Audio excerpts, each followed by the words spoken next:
राज्यसभा की राय का कोई मायने ना निकले, है ना।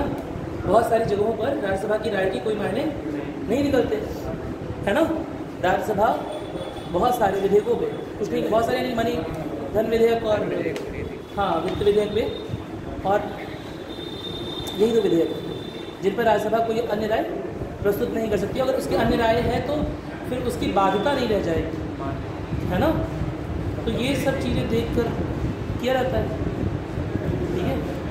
विशेष सत्र या संयुक्त सत्र तब बुलाया जाता है जैसे कोई बिल लोकसभा में पारित हो गया, राज्यसभा में उसके पारित होने के आसार कम है, ठीक है। तो राज्यसभा के मेंबर्स को कन्विंस करने के लिए बुलाया जाएगा, क्योंकि मंत्रिमंडल अक्सर किससे बना रहेगा, ज़्यादा मेंबर्स किसमें, लोकसभा में कि राज्यसभा में, लोकसभा में।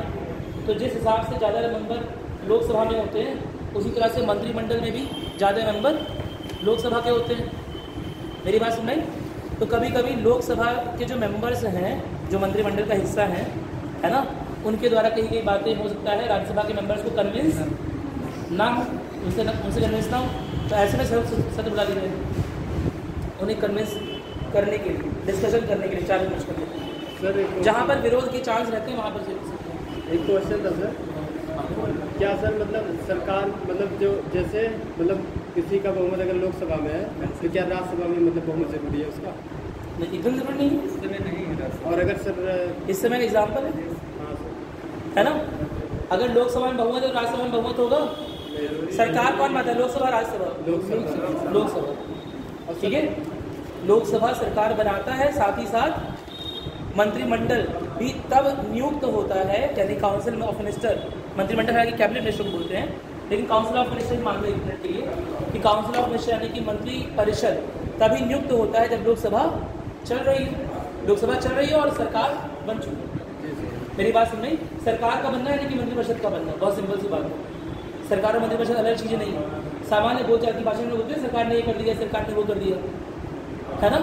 तो वो सामान्य बोलचाल की भाषा में मंत्रिपरिषद को ही सरकार बुलाता है। हालांकि एनसीईआरटी में क्या लिखा हुआ है कि सरकार के 3 अंग होते हैं, विधायिका, कार्यपालिका, न्यायपालिका। कंफ्यूज रहेंगे हम लोग, मेरी बात सुनने की नहीं है। तो अगर न्यायपालिका सरकार का अंग यानी कि सरकार किसी काम का विरोध कैसे करेगी? हम सुनते हैं ना कि सरकार के काम का विरोध न्यायपालिका ने किया। न्यायपालिका बोल रही है कि सरकार को ऐसा नहीं करना चाहिए, है ना, संसद को ऐसा नहीं करना चाहिए। तो अगर सरकार का ही अंग न्यायपालिका हो जाएगी, है ना, तो फिर न्यायपालिका कैसे ऐसा बोल सकती है? न्यायपालिका का ऐसा बोलना विरोधाभास उत्पन्न कर रहा है, न्यायपालिका खुद के खिलाफ बोल रही है इसका मतलब। इसीलिए सामान्य बोलचाल की भाषा में और एनसीईआरटी में जो दिया है दोनों में अंतर समझ के चलेंगे। सामान्य बोलचाल की भाषा में सरकार यानी कि मंत्रिपरिषद होंगे, मंत्रिपरिषद और पीएम मिलकर सरकार बना ली, है ना। सपोर्ट जिसका मिला है सरकार को, लोकसभा को। क्या मेरी बात सुन नहीं? कुछ मेंबर्स कहाँ से ले गए हैं, राज्यसभा से, उसमें भी कोई दिक्कत नहीं। समझ में आ गया? सरकार के 3 अंग होते हैं, एनसीईआरटी में लिखा हुआ है, लेकिन हम आंसर लिखते वक्त या किसी भी तरह की बातचीत करते वक्त सामान्य रूप में जो भाषा का इस्तेमाल करते हैं, हम मंत्रिपरिषद और प्रधानमंत्री के लिए सरकार का इस्तेमाल करते हैं। मेरी बात सुन नहीं? सरकार ने ऐसा कुछ गलत किया था तो जुडिशरी यानी न्यायपालिका ने उसे पलटा, बोलते हैं ना, न्यायपालिका और सरकार आमने सामने। तो अगर न्यायपालिका सरकार का ही अंग है तो आमने सामने कैसे? मेरी बात सुन रहे? तो वो एनसीईआरटी में लिखा हुआ जरूर है, सही बात भी है, लेकिन सामान्य बोलचाल की भाषा में वो बच्चों को पढ़ाने के लिए, छोटे बच्चों को पढ़ाने के लिए होता है कि सरकार के 3 अंग होते हैं, न्यायपालिका, विधायिका और कार्यपालिका। समझा? लेकिन असल में सामान्य बोलचाल की भाषा में और जो जिसके बेस पर हम पूरा पॉलिटी पढ़ते हैं उसमें सरकार का क्या मतलब होता है, मंत्रिपरिषद और प्रधानमंत्री। समझ में आ गया? और कुछ पूछना है? कोई टॉपिक ऐसा लग रहा है कि छूट गया, दोबारा पढ़ा। और ये जो मौलिक अधिकारों पर प्रभाव होता है इमरजेंसी के दौरान, बता दीजिए। मानवाधिकारों का हनन, इमरजेंसी के दौरान जो मौलिक अधिकार पर प्रभाव पड़ता है, ये तो लिखवाया हुआ है। मौलिक अधिकार सामान्य तौर पर अनुच्छेद 20 और 21 पर किसी भी तरह के इमरजेंसी का कोई प्रभाव नहीं पड़ता। मेरी बात समझ में? पहले पड़ता था, ठीक है, लेकिन उसके बाद संविधान में संशोधन किया गया और अनुच्छेद 20 को पूरी तरह संशोधन कर दिया गया कि चाहे किसी भी तरह की इमरजेंसी लगा लो, चाहे राष्ट्रीय इमरजेंसी आपातकाल लगा लो, चाहे संवैधानिक आपातकाल लगा लो, चाहे किसी भी तरह का लगा लो, लेकिन इसमें आर्टिकल 20 और 21 का हनन नहीं होना, किसी भी आधार पर नहीं होना। अनुच्छेद 19 का एक मामला है। अनुच्छेद 19 का मामला क्या है कि अगर इंटरनल डिस्टर्बेंस हुआ है कुछ, या आर्म्ड रिबेलियन यानी कि सशस्त्र विद्रोह हो गया है, मेरी बात समझ, तो इस तरह 3 राष्ट्रीय आपातकाल के 3 प्रमुख कारण बोले आते हैं। राष्ट्रीय आपातकाल के 3 प्रमुख कारण कौन कौन से हैं कि राष्ट्र पे खतरा हो, किसकी वजह से, 3 कारणों की वजह से, किसकी वजह से? हाँ, बाहरी आक्रमण और सशस्त्र विद्रोह और फिर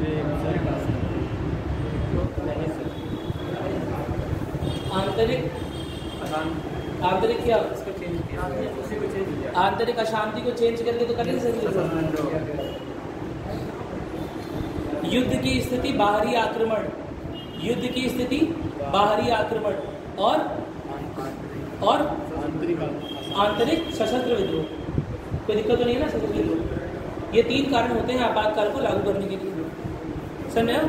बाहरी आक्रमण का मतलब युद्ध की स्थिति नहीं होती। जी सर। बाहरी आक्रमण हो गया, उसका युद्ध होना, उसका युद्ध ना होना, उससे छोटा मोटा आक्रमण। जैसे कारगिल युद्ध जब हुआ था, समझाया एग्जाम्पल भी दे इसका, जब कारगिल युद्ध हुआ तो कारगिल शुरुआत में एक आक्रमण था, आगे चलकर जब वो बढ़ता गया 1.5-2 महीने तक लग गए समय, तब हमने युद्ध की घोषणा कर दी कि भाई ये तो युद्ध हो रहा है, तो समाप्ति नहीं हो रहा है। ये सामान्य बॉर्डर इशू नहीं रह गया, यह सामान्य सीमावर्ती क्षेत्रों का परेशानी नहीं रह गई, यह एक बड़ा युद्ध बन चुका है कारगिल युद्ध। मेरी बात सुनना, हालांकि सीमा की क्षेत्रों में था, कोई बड़ा रूप नहीं लिया, लेकिन फिर भी हमने युद्ध की घोषणा की। समझा? तो बाहरी आक्रमण के समय और युद्ध, या बाहरी आक्रमण और युद्ध अलग अलग चीजें हैं। रशिया ने यूक्रेन पर आक्रमण कर दिया, रूस ने यूक्रेन पर आक्रमण कर दिया ना। कौन से एरिया को ले लिया यूक्रेन के? यूक्रेन के कौन से एरिया को रशिया ने अपने में मिला लिया?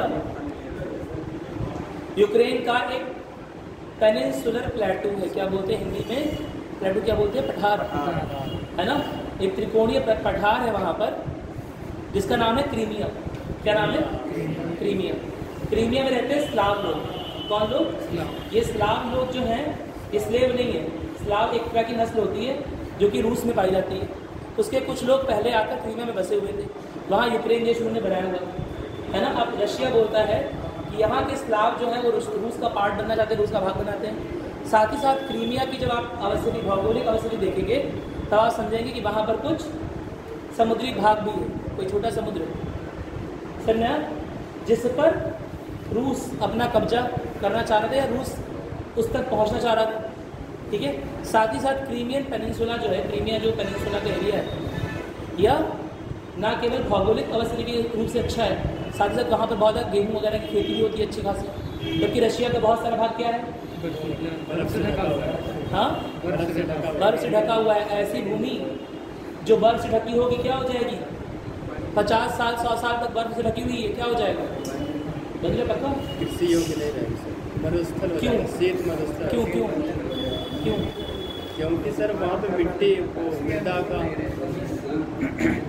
पढ़ाने के तो बहुत कुछ है, पढ़ाने की कहाँ से कृषि योग्य बर्फ से ढकी हुई भूमि है, बर्फ से ढकी हुई भूमि है, लगी हुई है, उसमें सर ह्यूमस नहीं रहेगा।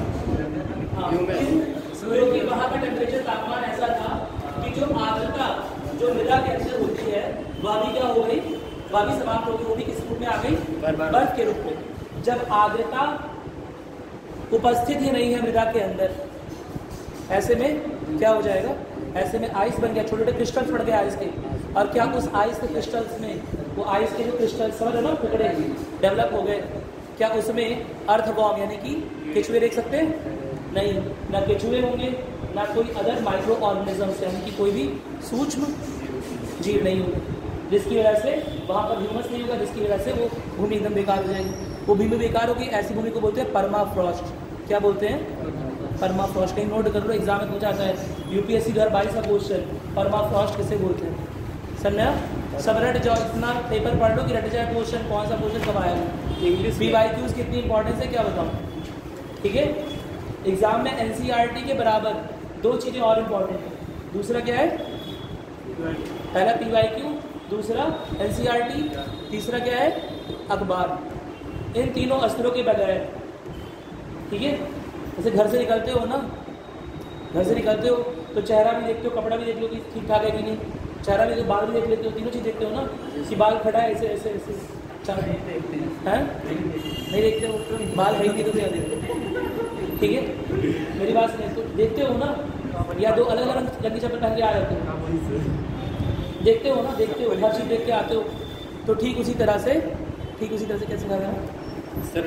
PYQ, NCERT, हाँ, या 3 अस्त्र है तुम्हारे पास, PYQ, NCERT और अखबार, ये 3 मिला के पढ़ लोगे, UPSC क्लियर है। सही बता रहा हूँ। और स्टैंडर्ड बुक का हेल्प देना पड़ेगा।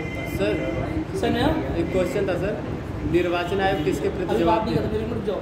पर्माफ्रॉस्ट में आ गया। अब पर्माफ्रॉस्ट की वजह से वहाँ पर कल्टीवेशन नहीं होगा, यानी कि उपजाऊ भूमि नहीं होगी, और उपजाऊ भूमि नहीं हो रही है, यानी कि रशिया के पास भूमि की कमी है।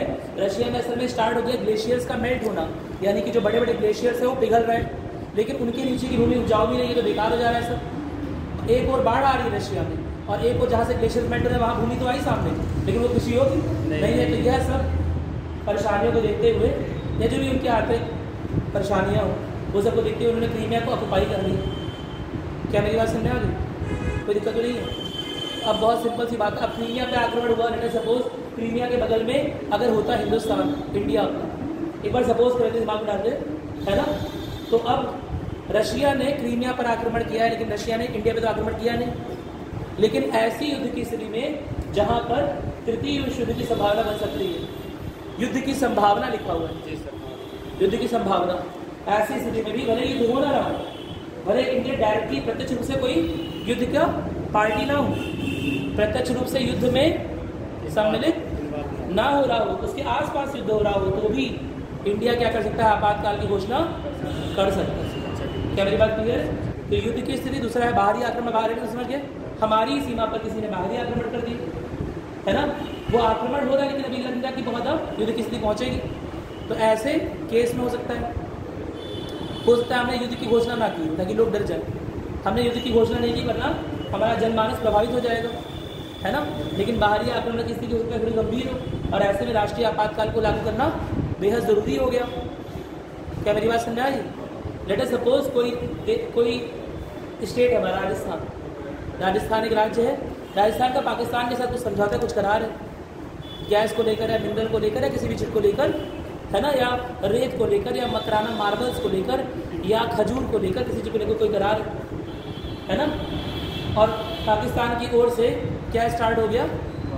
युद्ध स्टार्ट हो गया जम्मू कश्मीर के एरिया में। अब पहले युद्ध शांत करेंगे कि पहले बिजनेस करेंगे? और पाकिस्तान हमें ठेंगा दिखाएगा, बोलेगा एक और तो हम राजस्थान के साथ क्या कर रहे हैं,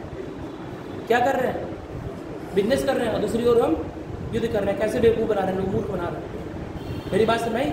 और राजस्थानी गवर्नमेंट के पास पूरा अधिकार है कि वो इस तरह के अगर कोई करार हुआ है तो उसकी रक्षा के लिए काम कर सके। तो ऐसे में देश की सरकार के पास क्या ऑप्शन रहेगा कि राजस्थान की सरकार को निरस्त कर दे और वहाँ पर राष्ट्रपति शासन लागू कर दे। मेरी बात सुनाई? तो यह सब परिस्थितियाँ देख समझ के कुछ हद तक इसे बनाया गया, ठीक है। युद्ध की स्थिति का मतलब ये नहीं हुआ कि भारत पे युद्ध हो गया। युद्ध की स्थिति बनी हुई है जिसकी आँच भारत तक भी आ सकती है ना। युद्ध की ऐसी स्थिति बनी हुई है, जैसे सपोज नेपाल और चाइना में युद्ध हो रहा है, ठीक है। हालांकि चाइना नेपाल कोई वही नहीं है, लेकिन लेटे सपोज हो रहा है सब युद्ध, ठीक है, कोई कंपैरिजन नहीं है, लेकिन युद्ध हो रहा है। अब उस युद्ध की स्थिति में भले ही चाइना ने भारत पर आक्रमण ना किया हो, लेकिन युद्ध की आशंका को देखते हुए और भारत की सुरक्षा को देखते हुए देश में राष्ट्रीय आपातकाल की घोषणा की जा सकती है। यह होता है युद्ध की स्थिति कि भले ही भारत ही युद्ध की पार्टी ना हो, बस आशंकित हो कि कल को युद्ध उस पर थोपा जा सकता है। ऐसे में भी, ऐसी आशंका में भी भारत क्या कर सकता है? आपातकाल की घोषणा कर सकता है, राष्ट्रीय आपातकाल। समझ आ गया? और कोई दिक्कत? हाँ बोले कन्फ्यूज़न अच्छा है, अच्छी बात है, लेकिन असल में क्या होता है, मैं बता देना एक चीज़, इसमें क्या है कि बहुत सारी चीज़ें अभी भी निर्धारित नहीं है। जिसका उपयोग हो गया है, जिसके लिए सुप्रीम कोर्ट ने कुछ बोल दिया है, वो तो हमें पता है। और जो आर्टिकल अभी बहुत सारी चीज़ें हैं जिस पर सुप्रीम कोर्ट ने डिस्कशन अभी प्रॉपरली नहीं किया, या किया है तो अधूरे रूप से किया है, अभी लगातार उस पर बहस जारी है। लगातार नए केस पर नए केस आ रहे हैं, ठीक है। कुछ वो बेसिक स्ट्रक्चर डॉक्ट्रिन जैसा बहुत सारी जगह नहीं आ रही। मेरी बात समझ आ गई, ठीक है। जो संविधान का मूलभूत ढांचा बोलते हैं उस तरह की बात जगह जगह नहीं आई है, ठीक है। तो इसी वजह से बहुत सारी चीज़ें जो हैं आप इस नज़रिए से आप नहीं पूछ सकते कि नहीं सर अगर ऐसा हो जाएगा, ठीक है। अगर राष्ट्रपति प्रधानमंत्री को चाटा मार दे तो क्या प्रधानमंत्री राष्ट्रपति को चाटा मार सकता है कि नहीं मार सकता? ये सब चीज़ें हाइपोथेटिकल क्वेश्चन है ना, जो आज तक हुए नहीं है और इसका संविधान कोई आंसर डायरेक्ट देता नहीं है प्रत्यक्ष रूप से, वह सब हमारे लिए बेकार है ना। समझ आ गई मेरी बात? पूरा देश जो है वो भारत से आज़ाद होना चाहिए, पूरा का पूरा देश बोलते आज से हम भारत में रहेंगे, हम अमेरिका का भाग नहीं। अब क्या होगा कि पूरी लैंड खोद के ले जाएंगे, हाँ, तब हनुमान जी बन के वो संजीवनी पहाड़ पूरा तोड़ ले जाएंगे अपने कंधे में, हाँ, पूरा भारत अपने साथ ले जाएंगे, इनका जोड़ देंगे। पॉसिबल है जियोग्राफिकली? नहीं पॉसिबल, ठीक है। तो बहुत सारी चीज़ें दी हैं, बहुत सारी चीज़ें नहीं दी हैं, तो इस पर डिस्कशन जारी है। आपको पॉलिटी पढ़ते वक्त 2 चीज़ों का ध्यान रखना है। एक तो अभी तक जो सुप्रीम कोर्ट का डिसीजन रहा है जिन चीज़ों पर, वो ध्यान देना है। आर्टिकल्स जो इंपॉर्टेंट आपके वो ध्यान देने। तीसरा क्या है, करंट अफेयर्स, कौन कौन सी चीज़ें करंट में चल रही हैं, कौन से समसामयिक के मुद्दे भारतीय राजनीति को अभी भी प्रभावित कर रहे हैं, या पढ़ते वक्त जरा सा भी इस समय के राजनीतिक हालातों से प्रभावित ना हो जाइए।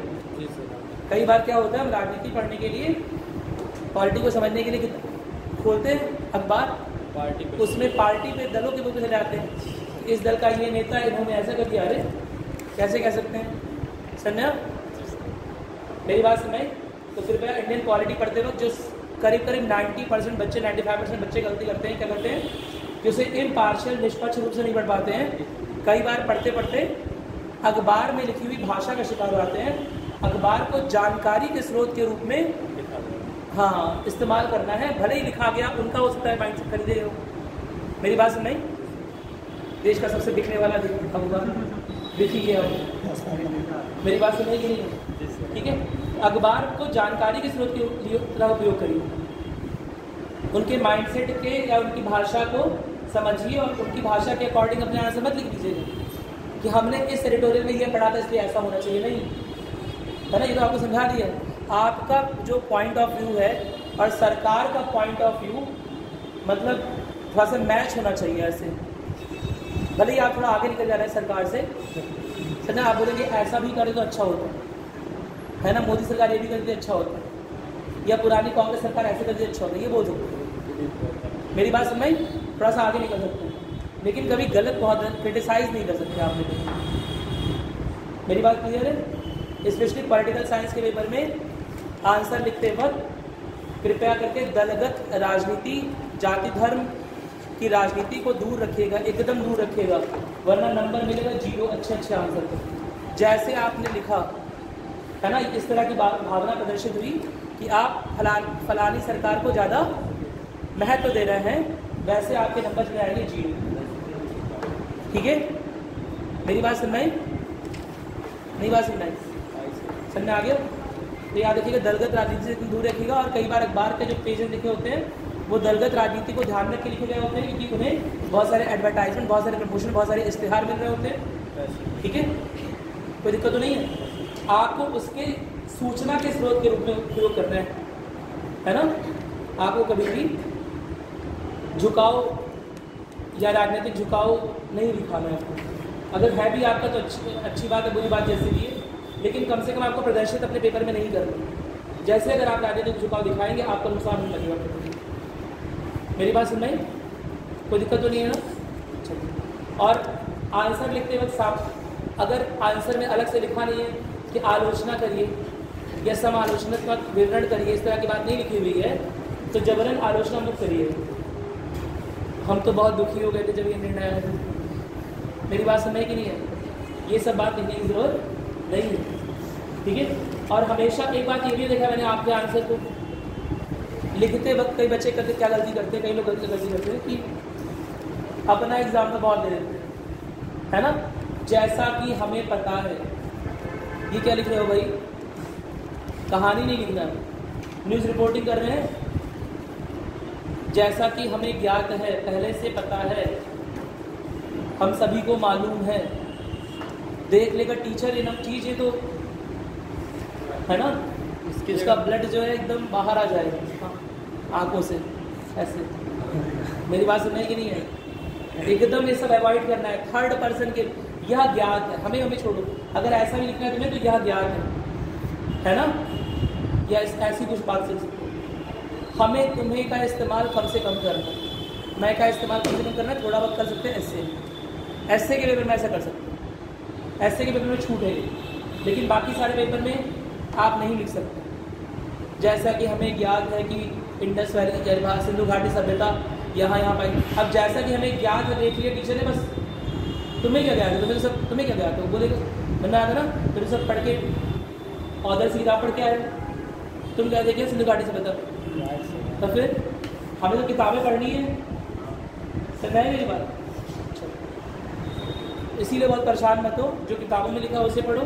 3 चीज़ों को पिलर बना लोगे, तुम्हारा एग्जाम बड़े आराम से निकल जाएगा। यूपीएससी यूपीपीसीएस बहुत कठिन नहीं है, बस बच्चे ये गलती करते हैं, बच्चे स्रोत ढूंढ रहे हैं, समझ रहे हो ना, वो समझते हो स्टॉल समझते हो, मैं क्या एक बार बारात में सब चीज़ इतना ज़्यादा स्टॉल लगा तो दिख ही नहीं कितना है। मेरी बात सुनी, मैंने कहा सब आइटम उठाऊंगा, रसगुल्ला, कचौड़ी, समझ रहे हो ना, क्या क्या हो सकता है, दही बड़ा, पापड़, पूरी, हरी वाली पूरी, दाल वाली पूरी, समझ रहे हो ना, हर आइटम उठा लिया मैंने। मेरी बात सुनने की नहीं है, जब तक खाने की बारी आई तब तक एक बच्चा दौड़ते हुए आया, इसे मारा, फटाक सब गिर गया। मेरी बात सुनने की, स्रोत को इकट्ठा मत करो, जो इकट्ठा स्रोत है उनका प्रॉपर इस्तेमाल करके यूपीएससी यूपीपीसीएस निकाला सकते हो। मेरी बात सुनाई, नए कुएं मत खोदो कि इस कुएं से पानी अच्छा नहीं आ रहा है, अच्छा नहीं आ रहा और खोदो से कुएं। मेरी बात सुनाई, अगर पानी अच्छा नहीं मिल रहा है तो खोदे हुए कुएं को और खोद दो, है ना। एनसीईआरटी पढ़ रहे हो, स्टैंडर्ड बुक पे आ जाओ, स्टैंडर्ड बुक से नहीं समझ में आ रहा, गूगल का इस्तेमाल कर लो, ठीक है। लेकिन ये नहीं 50 किताबें इकट्ठा कर दी फिर पढ़ना स्टार्ट किया है, सबसे गलत स्ट्रेटजी होती है। और अगर यूपीएससी या यूपीपीसीएस जो 99% लोगों की हार होती है, 100 में एक बच्चा है, 1000 में एक बच्चा सेलेक्ट होता है, समझ लो ना, उसका एक बहुत बड़ा कारण है, उस 1000 में 50 बच्चे योग्य होते हैं सेलेक्ट होने लायक, नॉलेज में और हर चीज़ में, लेकिन सेलेक्ट एक ही होता है। उसका कारण ये है कि रणनीति अच्छी नहीं बनाते। समझ आ रहा है, स्ट्रेटजी पे काम करो, किताबों पे काम नहीं करो, स्ट्रेटजी पे काम करो कि कैसे किताबों का उपयोग करना है, ठीक है, और कैसे बेहतर से बेहतर कम से कम में निकाल के रख देना है। यूपीएससी इसी की कहानी है, ठीक है। आपको सारे फैक्ट कभी भी याद सकते, यूपीएससी का टॉपर भी होगा ना, वो उसका अगले साल का पेपर जो 10 टॉपर यूपीएससी बच्चे ले लें और 10 मिलकर लगाए और सारे क्वेश्चन ना सॉल्व हो, पूरी संभावना रहती है, जब टीचर मिलकर नहीं सॉल्व करते। मेरी बात समझ कि नहीं है, इस बात की पूरी संभावना होती है। 100 में बहुत सॉल्व करे, 80 तक पहुंच गए, 80, 82, 85 इतना पहुंच गए बस। समझ आ रहा है? तो बहुत सिंपल सी बात है, जो पढ़ो एकदम सॉलिड पढ़ो, एकदम पक्का पढ़िए। और पक्का पढ़ने का तरीका क्या है, जो पढ़िए वो कई बार पढ़िए। ये नहीं ये बुक खत्म हो गई अब दूसरी बुक पढ़ेंगे, नहीं, अभी यही बुक जो खत्म की इसमें से बहुत सारी चीज़ें नहीं आई। समझा? आप 6 की एनसीईआरटी उठाओगे, आपको उठाने में शर्म आ रही होगी, आप उठाओगे ना, आप अचंभे में आ जाओगे। इसमें ऐसी ऐसी बातें निकल के आ जाएंगी ना, जो आपको पता ही नहीं होगी कि ये भी था, अरे ये कहाँ से आ गया, ये तो किसी किताब में लिखा ही नहीं हुआ। और गवर्नमेंट का एग्जाम है, गवर्नमेंट जो डेटा देती है वही पूछती है, बहुत सिंपल सी बात है। तो पूछ लें जी, ये तो आपके पट्टे सर हटवाए हैं, कर लेते हैं, जो आपके पट्टे हटवाए हैं, आगे पट्टी हटवा दी। अरे वो नई प्रतिमा, हमने हर चीज़ को अपने अकॉर्डिंग ढाल रहे हैं, इसलिए हमने ऐसा किया। ये विवादास्पद विषय विवाद वाली बात नहीं, ये असल में क्या है, या विवादास्पद नहीं, ये डिबेटेबल है ना। कुछ लोगों से अच्छा और कुछ लोग खराब मान सकते, मेरी बात सुन नहीं, लेकिन काम किसका है, न्यायपालिका का है, जो कि सरकार का काम है। तो अगर आपसे पूछा जाएगा अच्छा है तो बुरा है, या बुरा है तो क्या बोलोगे, ठीक है, अच्छा है ना। मेरी बात सुन नहीं, आप सरकार के सपोर्ट में ही रहें। क्यों मतलब सर देवी की मूर्ति मतलब मानी जाती है न्याय हाँ की? देखो, अब ये भी तो हो सकता है कोई ये कर दे कि क्यों देवी का कर रहे हैं, क्यों देवता का कर रहे हैं, इसमें तो लिंग भेद आ गया है। क्या लड़के इम्पार्शियल, क्या लड़के निष्पक्ष नहीं हो सकते? हो सकती है। हाँ, क्या देवियाँ ही निष्पक्ष रहेंगी? इस बात की कोई गारंटी है देवियाँ निष्पक्ष रहेंगी? जरूरी नहीं है, पक्का एकदम निष्पक्ष रहेंगी। ये क्वेश्चन सर घर के लोग पूछते हैं। हाँ सही बात है। असल में यह जो जस्टिस शायद पढ़ा होगा, मुझे उस देवी का नाम नहीं याद है, शायद रोमन या ग्रीक माइथोलॉजी की एक देवी है, रोमन या ग्रीक माइथोलॉजी की एक देवी है जिन्हें जहाँ से एक कॉन्सेप्ट उठाया गया है, ठीक है। इसीलिए वो हर जगह, केवल भारत में नहीं हर जगह ही कॉपी हो रहा है। और भारत की न्यायपालिका भी कहाँ से है? ये ब्रिटेन की न्यायपालिका से, तो वही सेम चीज़ कॉपी हो रही थी अभी। मतलब ठीक है। सर पट्टी अगर हटाए तो मूर्ति चेंज कर देते हैं। मेन बात ये पट्टी का हटना नहीं, मेन बात पट्टी नहीं, सर, हटी वो है तो तो हाँ। उसके पीछे सरकार क्या लॉजिक दे रही है, ये इस बात की जांच जी सर, आपको क्या लॉजिक दे रही है? नहीं है, कानून अंधा नहीं है, कानून अंधा नहीं है। लेकिन इसका ये हो जाएगा कि अब डिबेट भी करेगी कि कौन अमीर है कौन गरीब है। हाँ, कानून अंधा नहीं है, कानून अगर देखभाल कर रहा है अब देख रहा है तो ये भी तो देखेगा। तो ठीक और है। अधिकार सर, एक है। नहीं,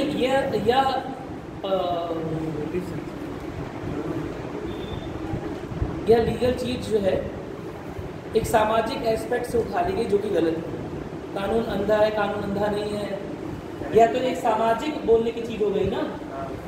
ऐसा लिख के आओगे क्या तो कानून अंधा होता है? तो हमने मूवीज में सुना है ये सब चीजें, क्या सर अमेरिका में भी है ना, आजकल कहावतों में बोल देते हैं, लेकिन ये सब चीजें सही थोड़ा ना। कानून अंधा है तो फिर कानून काम कैसे कर रहे हैं? इतने सारे अपराधी पकड़ के कैसे अंदर कर सकते हो? दिवाली चलती हुई यही है।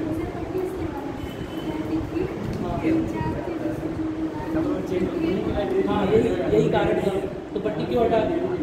अब ये तो अगर सर और एक क्वेश्चन है सर, क्या मतलब यही देवी की जो मूर्ति यहाँ पे है वैसे ब्रिटेन में भी है सेम और वैसे अमेरिका वैसे नहीं है, मतलब अब यहाँ वाली चेंज हो गई ना।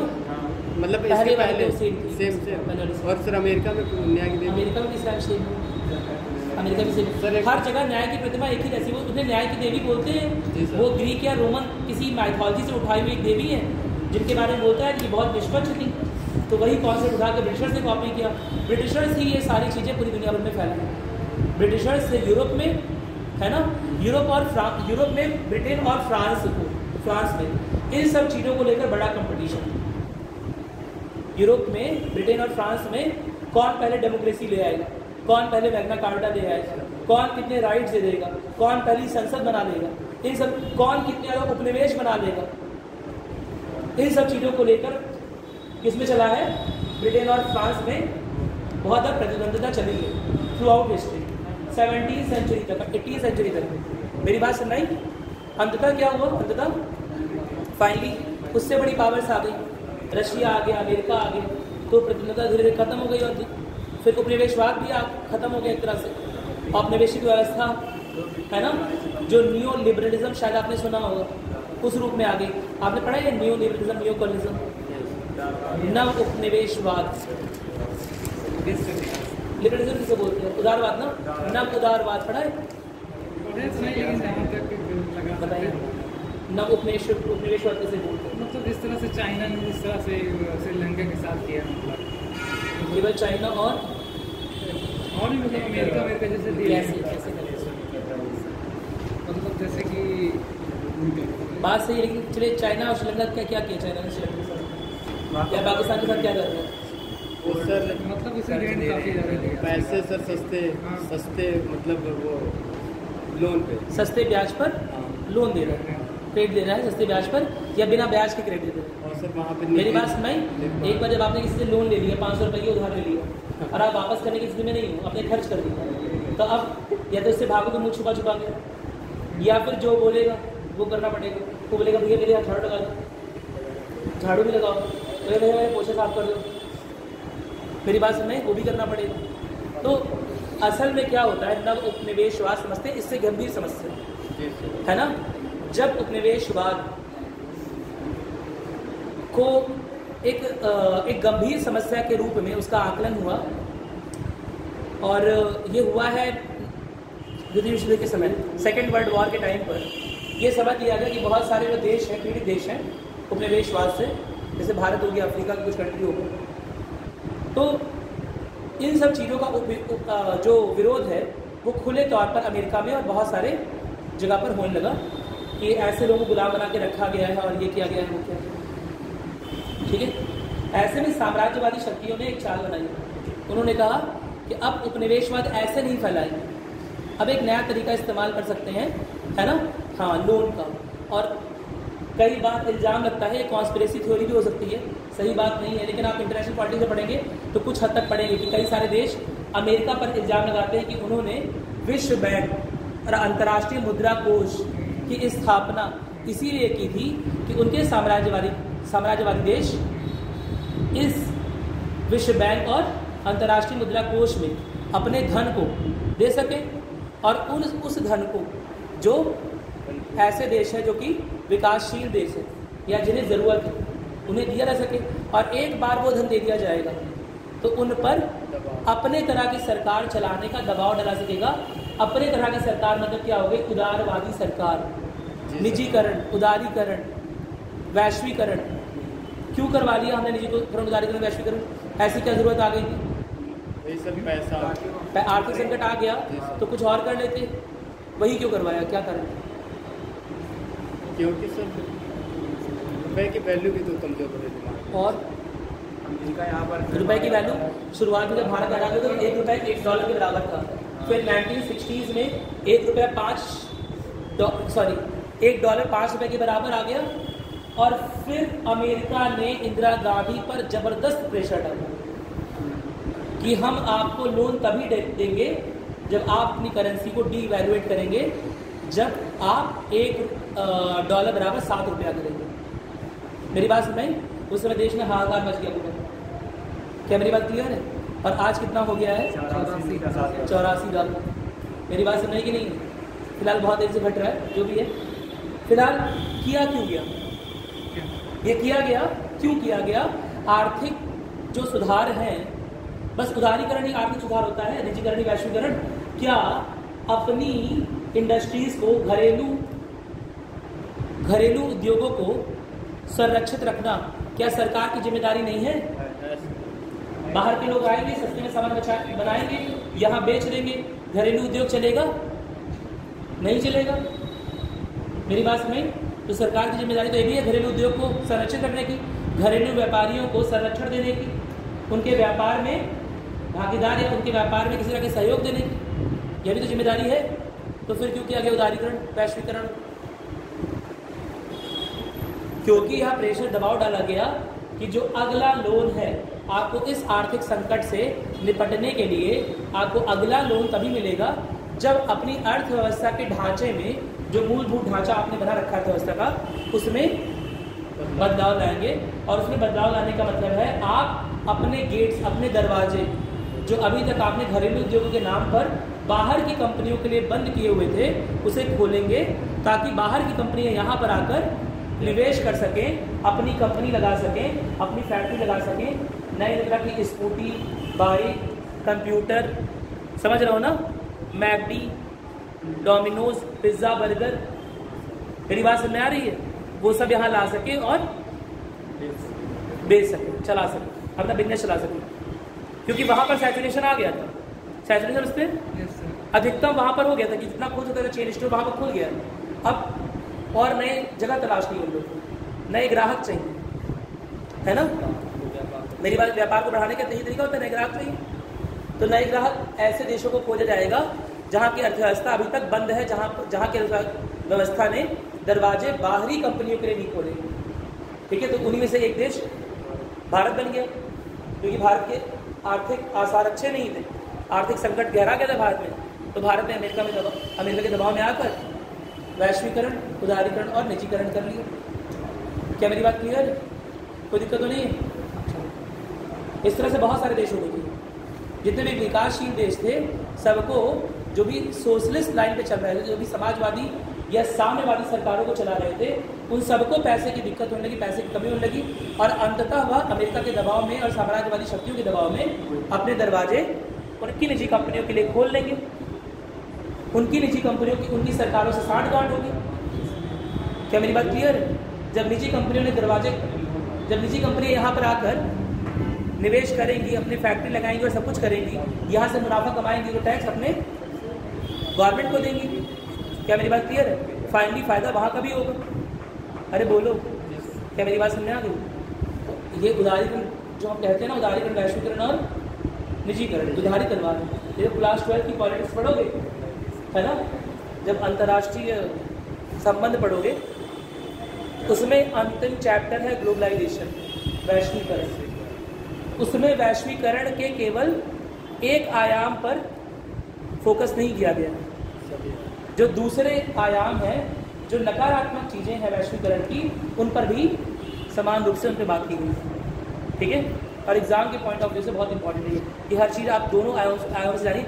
लिखिए आप जैसा भी, जो भी आपको सरकार की योजनाओं के बारे में लिखना है पॉजिटिव लिखना है, बाकी कुछ आप पॉजिटिव और नेगेटिव दोनों लिख सकते हो, है ना। शायद मैंने आप लोगों की क्लास में भेजा हुआ है ना कि किस में क्या लिखना है।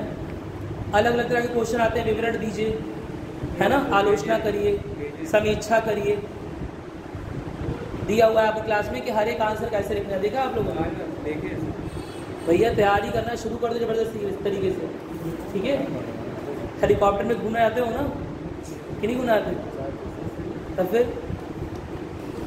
पीसेस बन जाओगे अगर इसी एज में, स्टेट कैबिनेट तक पहुंच जाओगे, स्टेट सेक्रेटरी आदित्यनाथ जी से डिस्कस कर रहे होगे, है ना, कि ऐसा कर दे, बस्ती बंद कर दीजिए, है ना, ये कर दीजिए, वो कर दीजिए।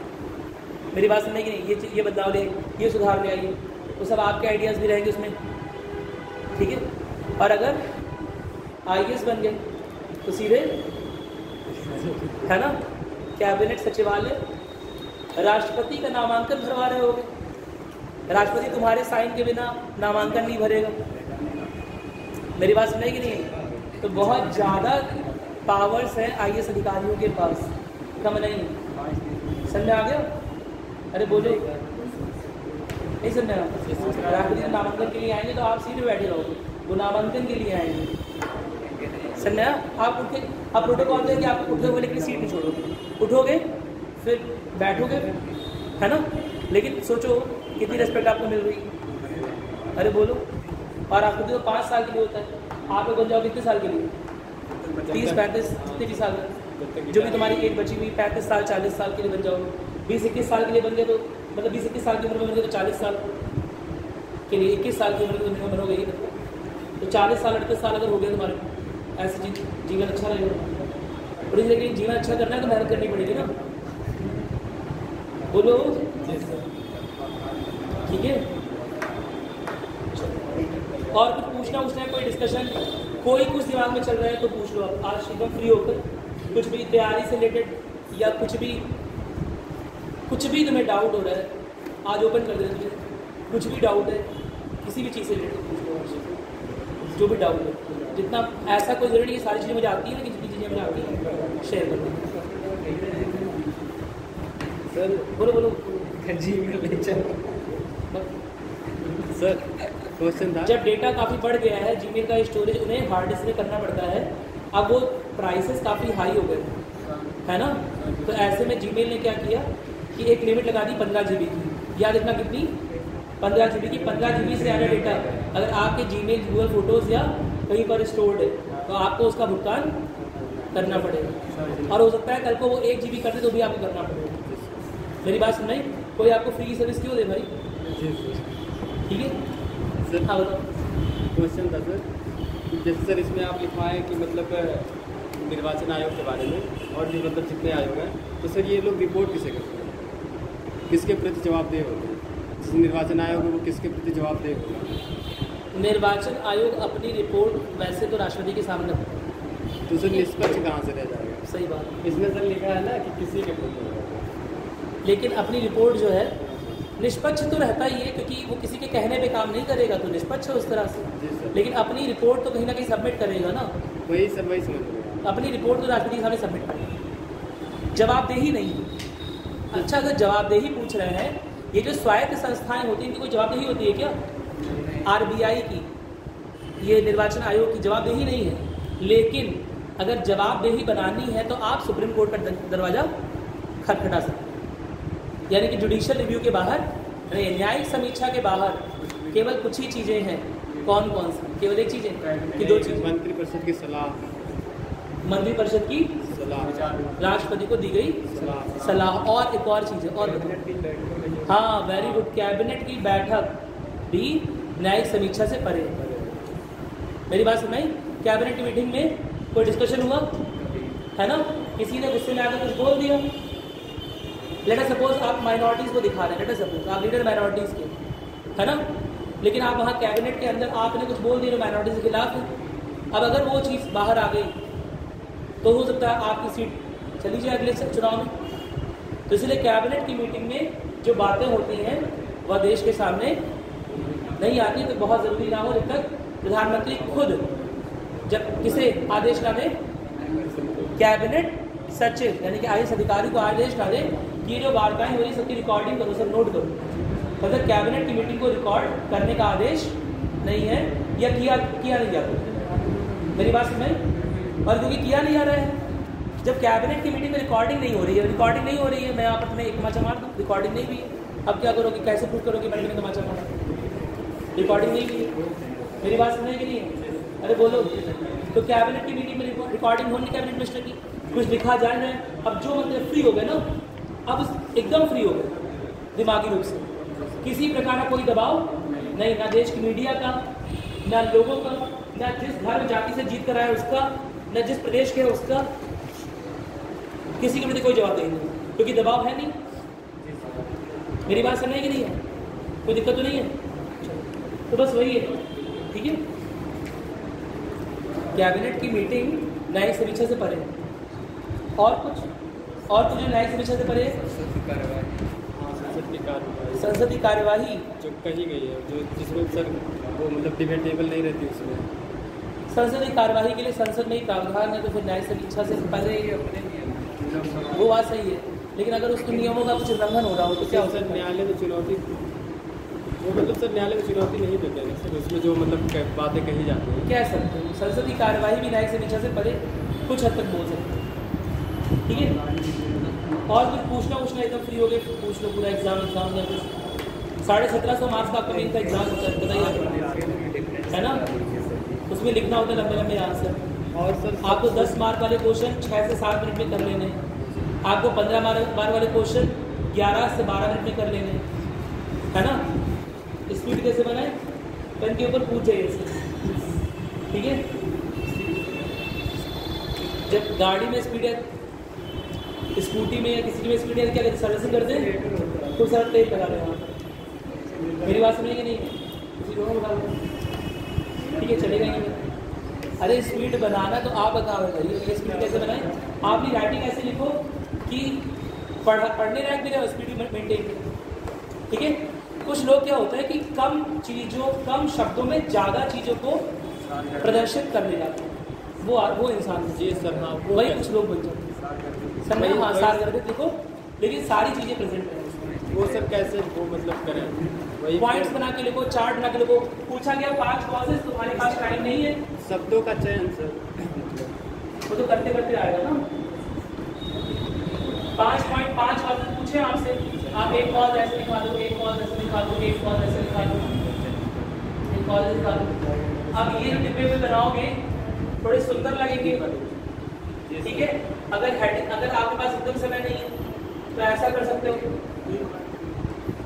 बातों की तरह आपने यहाँ कॉजेस लिख दिए कि इन चीज़ों के ये कारण होते हैं, ठीक है। तो मतलब प्रेजेंटेशन थोड़ा सा अच्छा बनाओ, प्रेजेंटेशन जितना अच्छा बनाओगे उतने अच्छा नंबर मिलेगा। नहीं सपोज तुम्हें इस तरह का नहीं बनाना था, तुम्हें क्या करना है, कॉजेस सीधे लिखने हैं,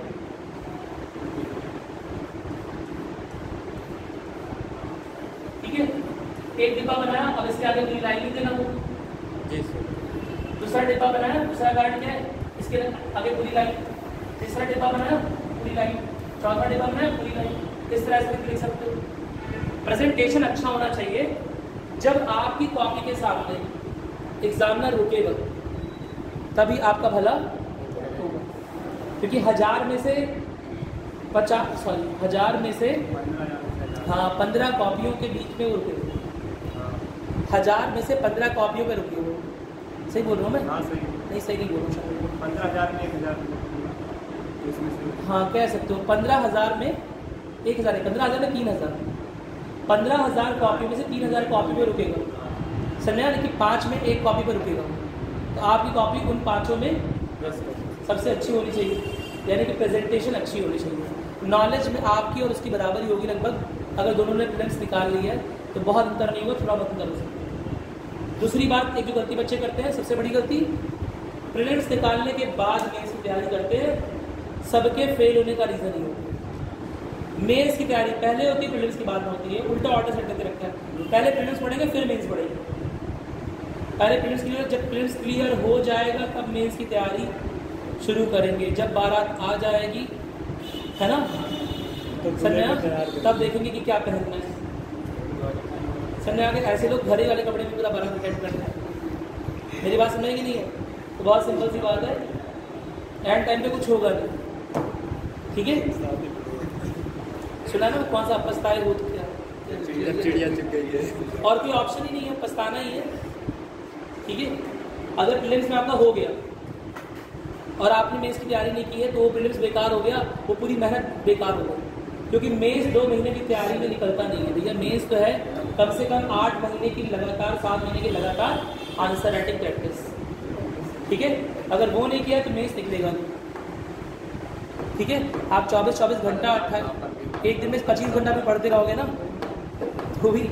तो भी नहीं होगा, उतना लिख ही नहीं पाओगे जितना होना चाहिए। क्या होगा, एक दिन 24 घंटा होता है, 1 घंटा बढ़ा के पढ़ लेंगे, एडजस्ट कर लेंगे, है ना, 24 घंटे में 25 घंटे पढ़ लेंगे, तब भी मुश्किल, तब भी नहीं हो पाएगा। मेंस की तैयारी मुश्किल होती है क्योंकि राइटिंग प्रैक्टिस सबको आती है, प्रेजेंटेशन सबको आती है, टिक लगाना सबको अच्छा लगता है, ठीक है। टिक लगाना आधे लोग चीटिंग करके, आधे लोग अल्लाह के भरोसे, कुछ लोग वही में पढ़े रहते हैं जो जा रहता है ना, ये सब भी है। चीटिंग होती नहीं है, लेकिन कभी कभार हो गई 2-4 क्वेश्चन की, मेरी बात सुने, वरना होती नहीं चीटिंग, बहुत रेयर है। चीटिंग हो कैसे, यूपीएससी में तो चीटिंग करने का मतलब ही नहीं है, पूरी क्लास को अगर बंद कर दो, इन्विजिलेटर ना हो तो भी कोई गारंटी नहीं है, सामने वाला भी उसी लेवल पे है, वो सोच समझ के ही निकाल सकते हैं आंसर, चीटिंग हो ही नहीं पाए। मोबाइल लेने का मतलब ही नहीं, क्योंकि आंसर आपको मोबाइल में मिलेंगे नहीं एक बार में, मेरी बात समझाई। यूपीएससी तो अलग ही गेम है ना, आपको मोबाइल दे दें यूपीएससी का पेपर देकर तो भी कट ऑफ नहीं निकलेगी, समझ रहे हो ना भैया, बहुत डेप्थ में आते हैं क्वेश्चन उसमें। जब पेपर देके आप निकलोगे बाहर और मोबाइल का आंसर खोजना शुरू करोगे तो 100 में मुश्किल से 30-40 क्वेश्चन, 30 क्वेश्चन आपको दिख जाएंगे इंटरनेट पर, ठीक है। बाकी क्वेश्चन का आंसर डायरेक्ट इंटरनेट पे नहीं होगा, निकालना पड़ेगा समझ के, सोच के, ठीक है। और सर PYQ के लिए जैसे सर आप है मतलब पॉलिटी का भेजा करते हैं सर, तो मिल जाता है प्रीवियस ईयर वाला। मैं तो बहुत सुंदर बता रहा हूँ, घटनाचक्र सबसे अच्छी किताब है, आप किसी भी पब्लिकेशन की ले लो या फिर घटनाचक्र ले लो जहाँ पर PYQ अपनी करो। वैसे PYQ आपको बड़े आराम से गूगल पे भी अब मिल जाएगा, है ना, लेकिन सर वो स्क्रीन देखते पूरी तरह उसको प्रिंट आउट करा लो, ठीक है, उसका स्क्रीनशॉट लेकर प्रिंट आउट करा लो, या फिर क्या करो, ले लो किताब घटनाचक्र। सब गलती ही करते हैं, सब सबसे अंतिम में घटनाचक्र पढ़ते हैं, शुरुआत से ही घटनाचक्र पढ़ते हैं, या शुरुआत से ही PYQs, घटनाचक्र ही बोल रहा हूँ, PYQs का जो भी रिसोर्स है तुम्हारे पास उसका भरपूर उपयोग करो। घटनाचक्र है तो है, नहीं है तो भी PYQs का जो भी रिसोर्स आपके पास उसका खूब उपयोग करो। PYQs के बिना एग्जाम में नहीं उतरता, ठीक है। PYQs NCERT और अखबार के बिना तो जाना ही नहीं एग्जाम में, इन तीनों से चीज़ें कोई एक चीज़ इनकम्प्लीट है तो मत जाओ एग्जाम, कोई मतलब ही नहीं, समझ आ गया। ऐसा कहना नहीं चाहिए लेकिन सही बता रहा हूँ जी सर। हाँ, फिर आपके पास समय था, आपने क्यों नहीं किया, आपको अखबार पढ़ना चाहिए था, आपको PYQs लगाना चाहिए, ठीक है। NCERT क्लास 6 वाली पढ़ रहे हो कि नहीं पढ़ रहे हो, बहुत छोटे बच्चों वाली लग रही होगी वो सर NCERT 6 से ऐसे पहुँच गए, चलो जल्दी पढ़ लो। 6 से लेकर 9-10 तक की NCERT आपको हर चीज़ के देखनी है। 11-12 की NCERT केवल ज्योग्राफी की कुछ हद, कुछ पार्ट इकोनॉमिक्स का देख सकते हैं, मेरी बात समझ। 11th 11वीं और 12वीं ज्योग्राफी में भी सिलेक्टेड चैप्टर देखना, हर चीज़ नहीं देखनी, ठीक है। हिस्ट्री देख भी सकते हो, नहीं देख सकते हो, हिस्ट्री की NCERT को देखिए तो ओल्ड NCERT देखोगे, नई NCERT नई NCERT नहीं बिल्कुल सर अच्छी है, नई NCERT भी, लेकिन ओल्ड NCERT देखिए चलोगे, स्पेशली UP के ओल्ड सर मिलेगा, मिल जाएगा बड़े आराम से, अमेजन पर है, फ्लिपकार्ट अमेजन पे ओल्ड NCERT आप देखेंगे आपको मिल जाएगा। बच्चों ने मंगाया है, मैं इसलिए बताऊँ, ठीक है। ओल्ड NCERT अवेलेबल है, बड़े आराम से आप मंगवा सकते हो। RS शर्मा की, देखो ओल्ड NCERT में 2 तरह की आती है, इसने बताया होगा शायद हिस्ट्री वाले सर में।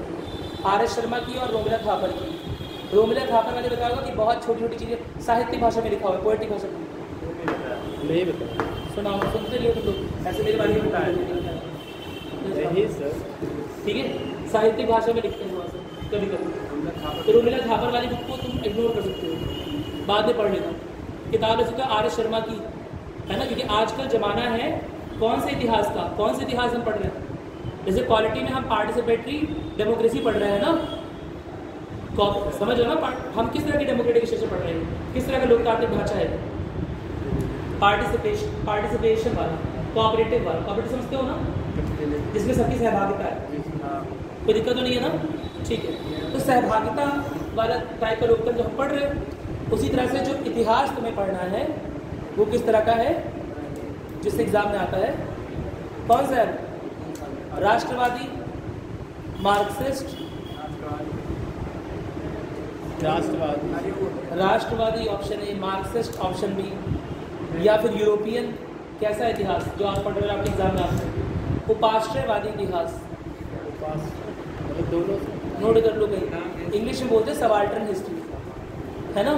उपाश्रयवादी इतिहास क्या होता है, जिसमें दोनों नहीं, जिसमें समाज को टॉप टू डाउन नहीं देखते हैं, अरे टॉप टू डाउन देख रहे होते हैं हम कई बार। चंद्रगुप्त मौर्य के लोग में, चंद्रगुप्त मौर्य के काल में जब केवल चंद्रगुप्त मौर्य था, नहीं तो बहुत सारे लोग, हमने तो केवल मौर्य के बारे में पढ़ा, उनके 2-4 मंत्री के बारे में थोड़ा बहुत, जनता के बारे में, महिलाओं के बारे में, आदिवासियों के बारे में, फार्मर्स के बारे में हमें कोई जानकारी नहीं है।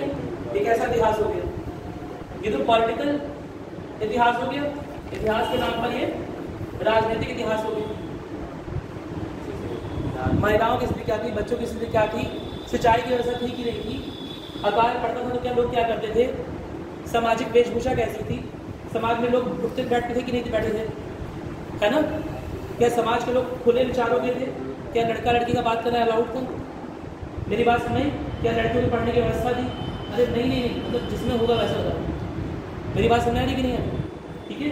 तो इस तरह से bottom to top approach, bottom to top approach का इतिहास आ रहा है, जिसे बोलते हैं उपाश्रयवादी इतिहास, सबाल्टर्न हिस्ट्री, ठीक है। क्या मेरी बात क्लियर होगी। और इसीलिए ओल्ड NCERT इस तरह फेमस है, क्योंकि ओल्ड NCERT में उसी उपाश्रयवादी इतिहास के बारे में दिया हुआ है, थोड़ा सा मार्क्सिस्ट नजर से दिया हुआ है। RS शर्मा एक मार्क्सिस्ट हिस्टोरियन के रूप में जाने आते हैं, ठीक है। Old NCERT RS Sharma. Polity में आपको पता ही है, लक्ष्मीकांत की मैं बता ही दिया हूँ, लेकिन लक्ष्मीकांत और NCERT में जहाँ पर क्या हो रहा होगा, मतभेद हो रहा होगा, हम किसे मानेंगे, NCERT को ऊपर मानेंगे, बहुत सिंपल सी बात, सरकार, ठीक है, क्योंकि सरकारी किताब है। क्लियर हो गया, कोई दिक्कत नहीं। और मतभेद है, कई जगह मतभेद है, ठीक है।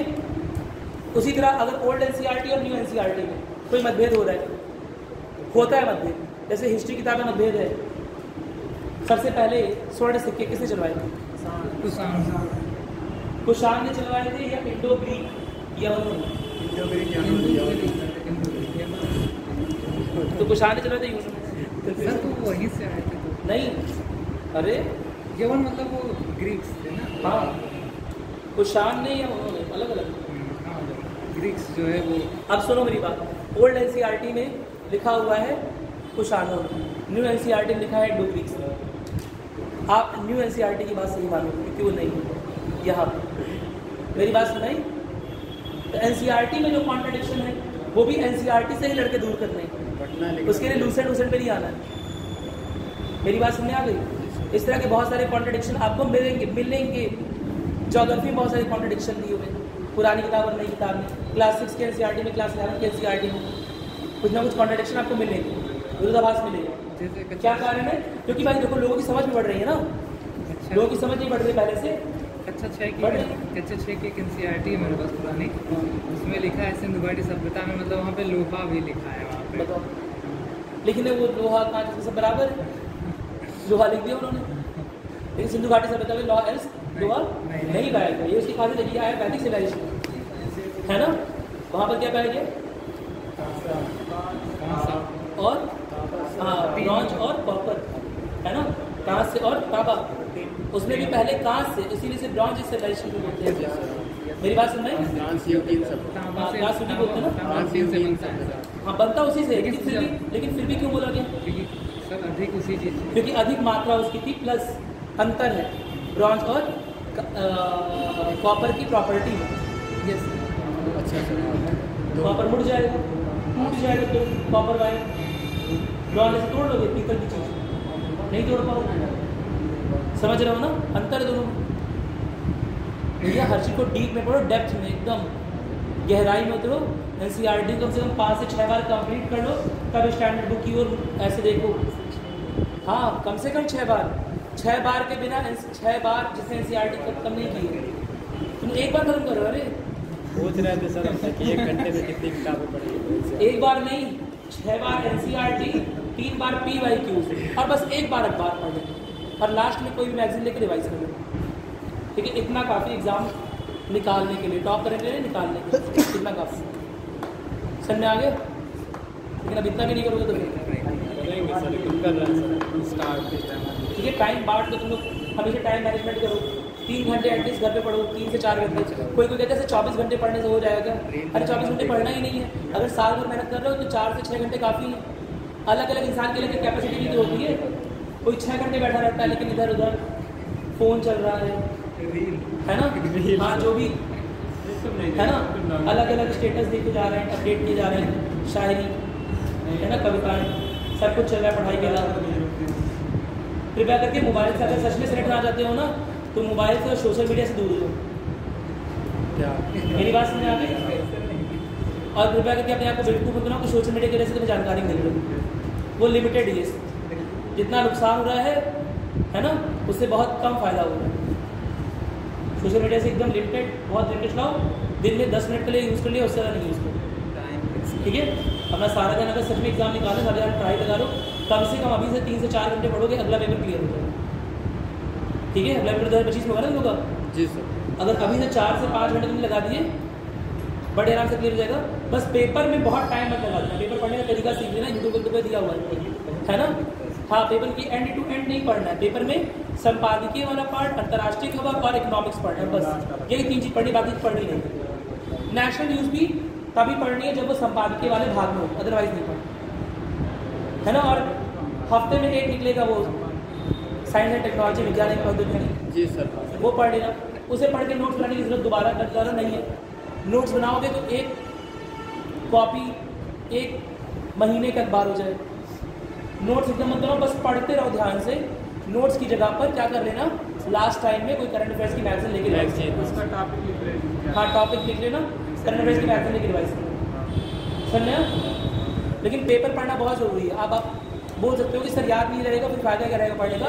वो धीरे धीरे फायदा कर रहा होगा, आपको पता नहीं चलेगा। सर कुछ टॉपिक याद भी रहते हैं, कुछ टॉपिक याद भी रखते हो, फिर धीरे धीरे फायदा करेगा आपको तुरंत उसके फायदे का अनुमान नहीं लगेगा। जब आप कोई किसी का सेवन 6-8 महीने 10 महीने कर लेते हो, तब उसका फायदा नजर आता है ना, कि एक ही दिन में बादाम खा लिए सब बुद्धिमान हो गए हैं।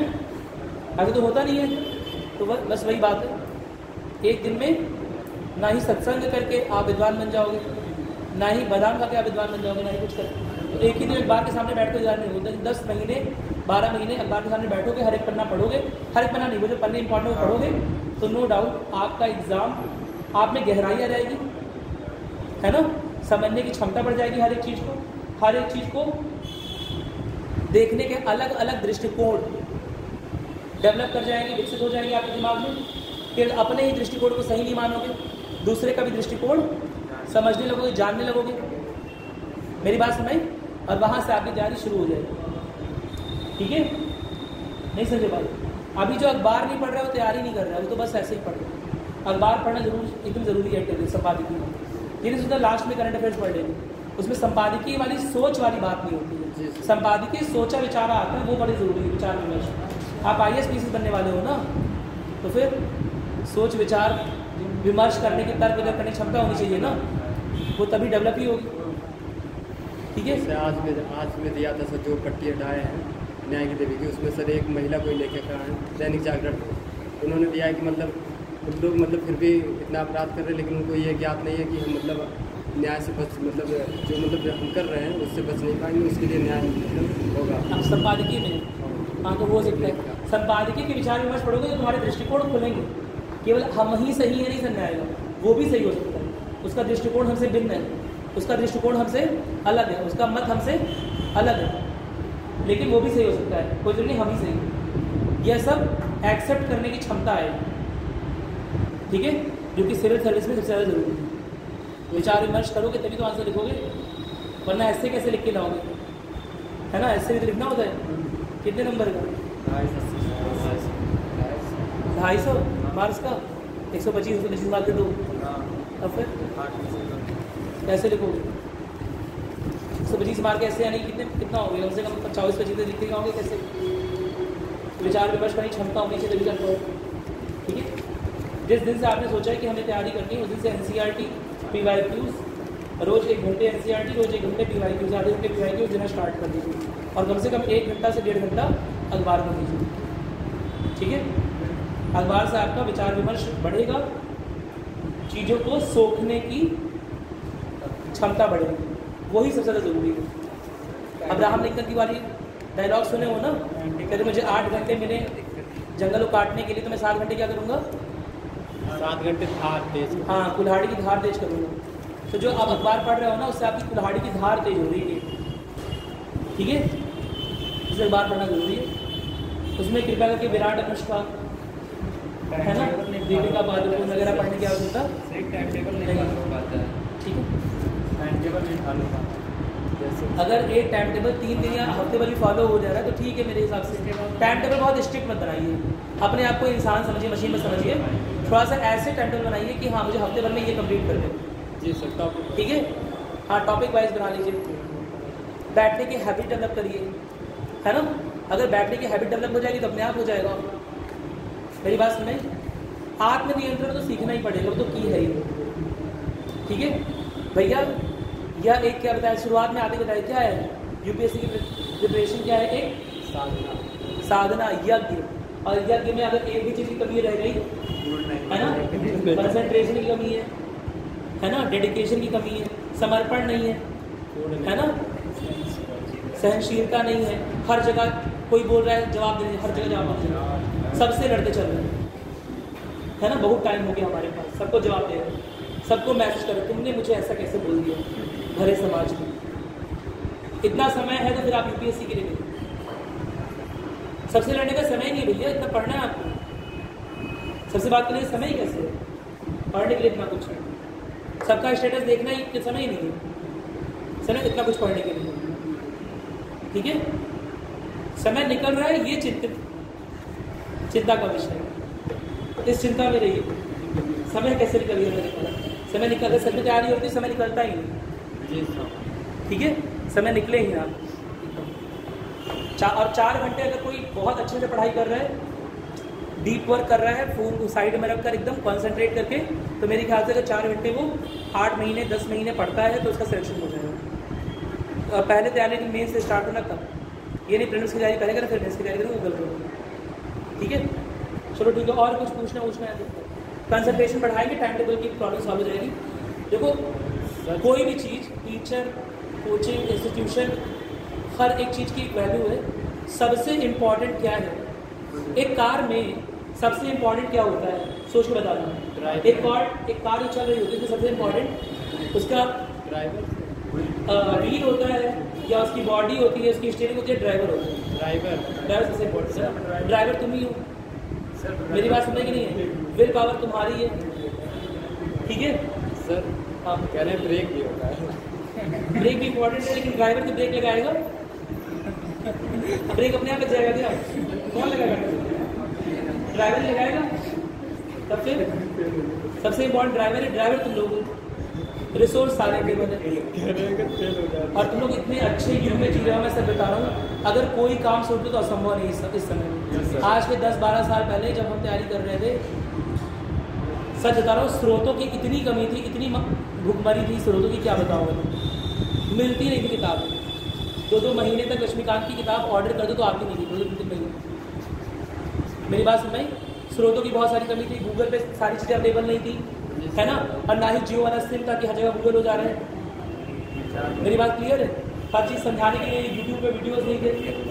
आजकल तो हर एक चीज़, हर एक स्रोत अवेलेबल है, टेलीग्राम हर एक चीज़ अवेलेबल है, स्रोत अथाह है ना, बस ड्राइवर गड़बड़ थोड़ा सा हो गया। सभी रूटों पे हाँ सभी रूट को फॉलो करना चाह रहे हैं। एक रूट फॉलो करो, एक निश्चित रूप से लगो, निकल जाएगा। और ये 3 चीज़ हमेशा रखना। किसी भी टॉपर का इंटरव्यू देखोगे ना, तो उसमें जो भी चीज़ अलग और सही है वो तो अलग है, लेकिन ये 3 चीज़ उनमें कॉमन जरूर मिलेगी, न्यूज़पेपर, NCERT और PY। ठीक है, तो ये कॉमन चीज़ें जो सब टॉपर बोल रहे हैं वो तो करो कम से कम, जो कॉमन चीज़ें हैं। अरे बोलो जी सर। ठीक है, चलो क्लास कवर कर रहे हैं।